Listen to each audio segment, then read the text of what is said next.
Today's video, we're going to show you how to solve Ghost Touch problems in Android devices. Are you looking for a quick guide how to solve Ghost Touch problems in your Android device? Stay tuned because this video is for you. Right? So, for example, like you're having issues like this. For example, your touch is acting up. There are a few things you can do. So, first thing you need to do is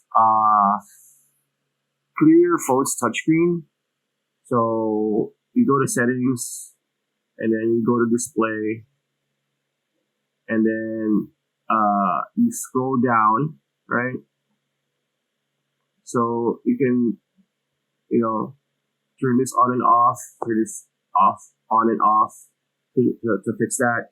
Another way to do this is to clear the apps running in the background, because sometimes there's a lot of apps running on your phone's background. So to do this, for example, in settings, right, is to go all the way down and go to device care like this.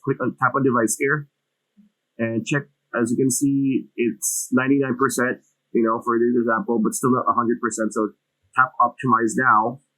It's going to optimize your phone. It's going to, as you can see, it remove one background application. But in your case, maybe it's a dozen, a handful. It doesn't matter. And as you can see, it is now 100% optimized. Tap done.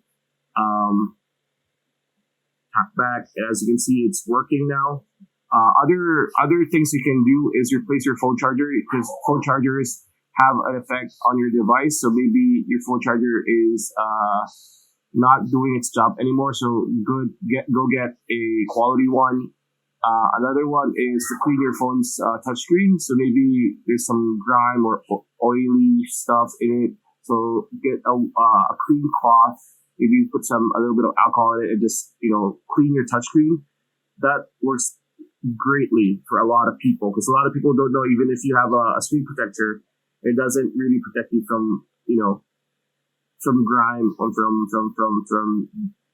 debris from your hands when you use it pretty much every day. Aside from that, you can do a factory reset on your phone. So we have videos on doing factory resets. It depends from model to model, from Android to iOS. And lastly, if all those don't work, just take your device to a service center and have it checked by a professional. And yeah, that's pretty much it. That's a video. Hope you liked it. Like, comment, share, subscribe, ring that bell icon, and we'll see you on the next one.